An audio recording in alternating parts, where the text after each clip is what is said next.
I am back at Afton State Park just for an overnighter, but it's very important because I'm trying out some new gear. New rain tarp, new hammock, new quilt, and look who I brought along with me. She is not new. In fact, I've had her for almost 25 years now. So, how do you feel? How does it feel like to be out on your first backpacking adventure? Yippee.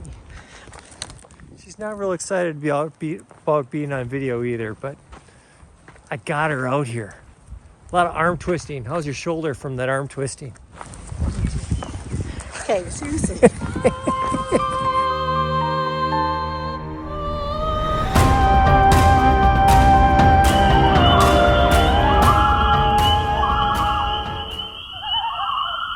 We made it to camp, and you're still alive. Okay, out of my face, boy.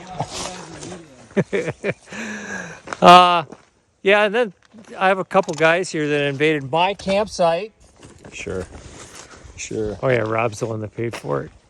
And I have a new friend over here, Steve. Hey. How we doing? Good, how are you? Good. He joined the RidgeRunner cult. Sure did. It's a beautiful night out here. I'm gonna get all set up, test out that new gear. Whoa! Watch it, you hit me with the stick.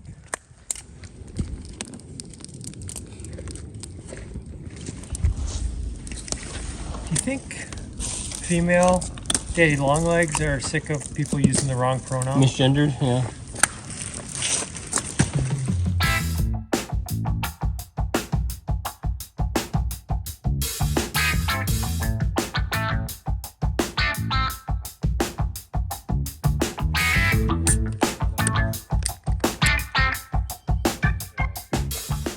Well, wifey, we're having steak, some beans, some queso chips. Living the dream. What do you think of your backpacking adventure? Wonderful, except for being on camera. I'm just showing everybody that I'm treating my wife out on the trail well.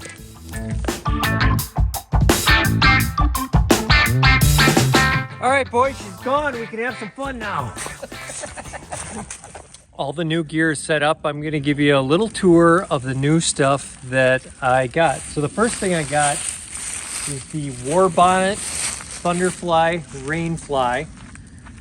Now this is a 30D sill nylon.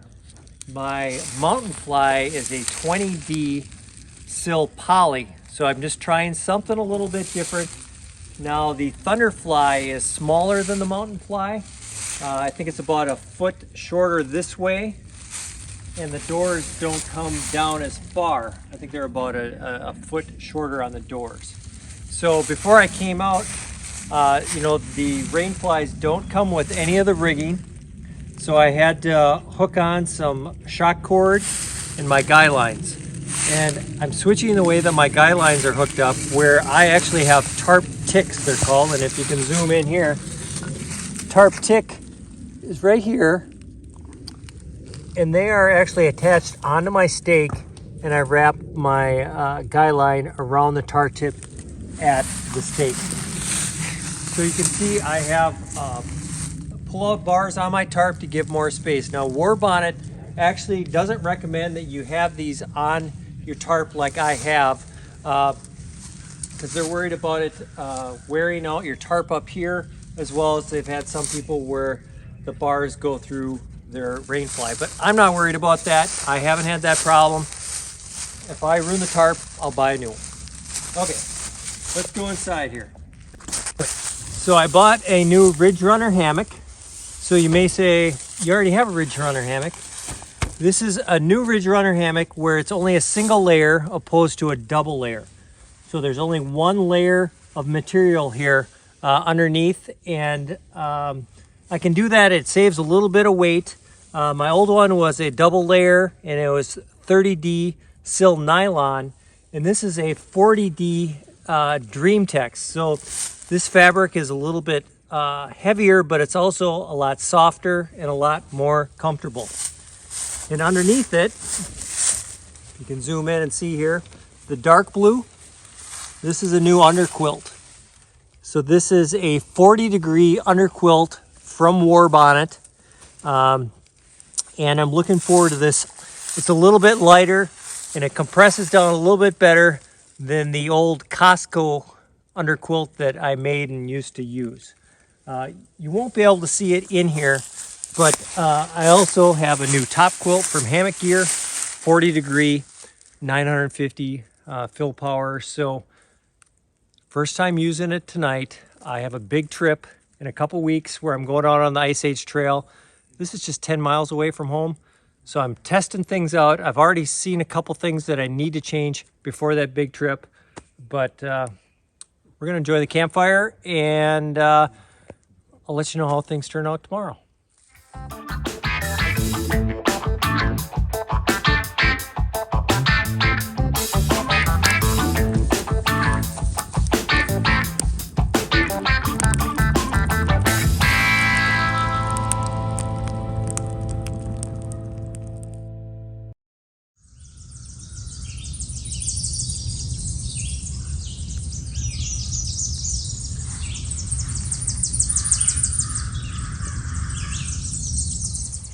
Good morning, friends. Really good night. It was really comfortable. Weather was wonderful. I gotta tear down. I gotta get back in and go to work today. But as I tear down, I'm gonna show you some of the things that I liked about the new gear, and just tell you a little bit more about it. But look at this. One of the first things I want to tell you is this new tarp. Being a little smaller, what is easier to do is to set it up so I can see out under my tarp as I'm laying in my hammock. And last night it was just a full moon and I could see out in the woods. It was really nice. A lot of clearance underneath the tarp there.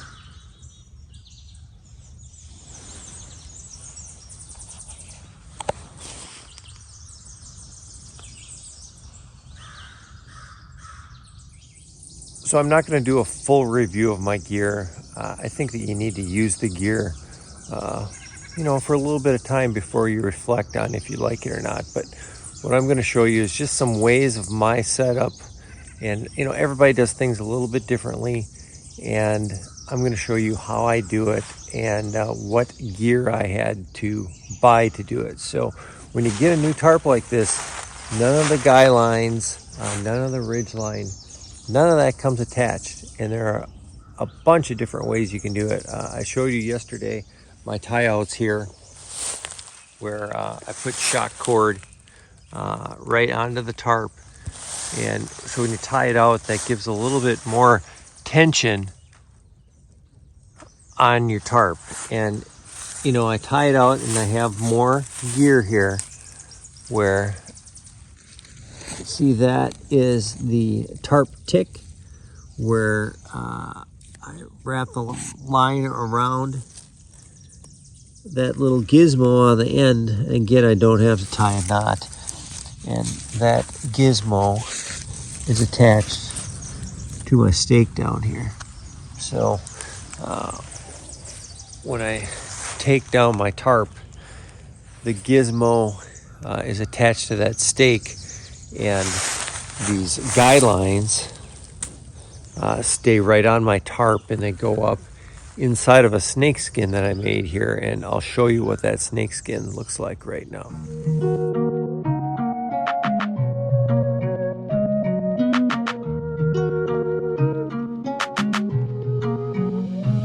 Here's my tarp all up in my snakeskin. So what a snakeskin is it's just a little tube that you can put your rainfly in. Either when you're camping, you can leave it up like this, or just when you get here, it helps so your tarp isn't all tangled up when you're setting up. So it's just a no-see-um mesh here.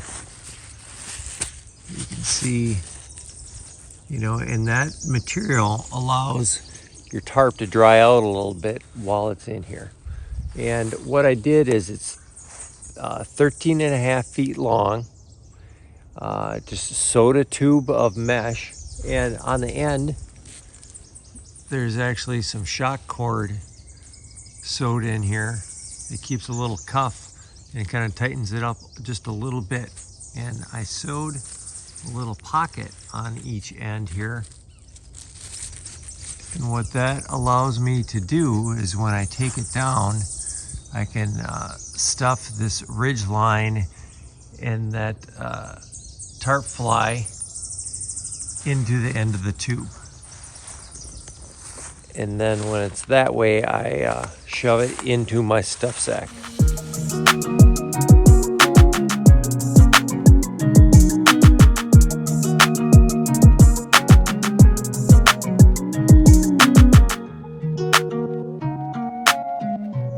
Now that I've taken my tarp down, you can see my hammock a little bit better. And again, this is the RidgeRunner from Warbonnet Outdoors. It is a bridge hammock, which means it has these spreader bars on the ends, which allows you to sleep on your side a little bit better. I actually upgraded and purchased some carbon fiber spreader bars. I'll put in the description where you can find those. But the bridge hammock, one of the new things in this RidgeRunner is it has these little loops inside of your bug net.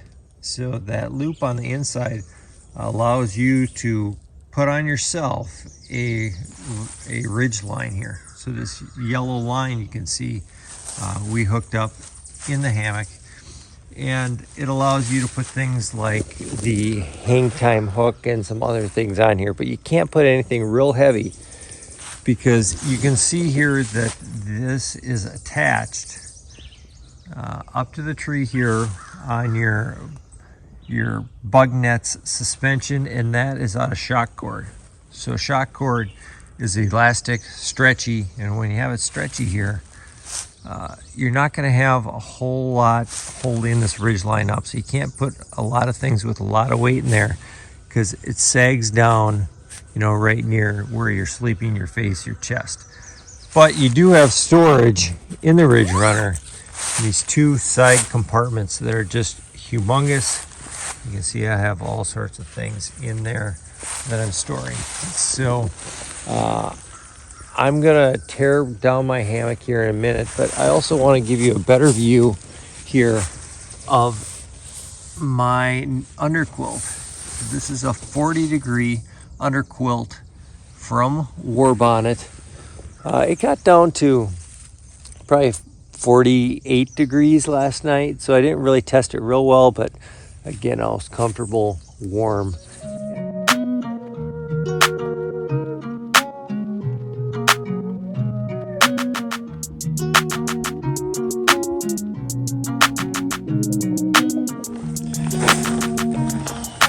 One of the nice things about having the 40-degree quilts with a relatively high fill power, that top quilt is a 950 and the underquilt I think is an 850, is it compresses down really small. You know, it's light, but it compresses really small. So in this stuff sack that I have that's waterproof, I have my top quilt, I have my underquilt, I have my down pillow, and I have that down puffy that I was wearing. And when it compresses down really small, I put this way down into the bottom of my backpack horizontally. So it takes up very little space, and it allows me to carry a little bit smaller of a backpack. Now this trip, just being an overnighter, I don't have a lot of food, so I can easily fit everything in here. But if it's a longer trip, it allows me to carry that big food bag and fit everything in my backpack. So next thing that I put in my backpack are my stuff sacks, but I need to show you those a little bit closer. These are my 3 stuff sacks that I made myself and sewed out of an Ultra 200 material. It's kind of the newest material here for lightweight waterproof bags. So this material is lightweight. And what I did here is, this is the bag that I sewed and I put my rainfly in. You can see it's just a one-sided stuff sack with a cinch cord on the end there. This is my hammock. This is a double-sided stuff sack, and you can see I have red line on the one end and black line here on the other end. Red line, red signifies head, so I know which side is the head side of my hammock. And the nice part about having waterproof bags here is this bag, you know, with that suspension, if it rains, that strap holds water. So if you pack up your hammock with that wet strap, it will get your hammock wet. So if it rains, I pack up my hammock inside of here and leave the straps on the outside, and that keeps my hammock dry. Same thing with my rainfly here. If it's wet, I can still put it in my backpack, or I can put it in that front pocket, but it will keep the moisture inside of here and not get everything else inside my backpack wet. Now the third bag here, what this holds is it has my spreader bars for my hammock. It has the pull-out bars for my tarp inside of this long bag, and I have a couple other bags sewed on the outside here. This one is holding my stakes with the line and the tarp ticks. And this little one here is just for extra guy lines that I don't keep attached for my doors. So that goes on the outside side pocket of my backpack, and the other two bags go inside.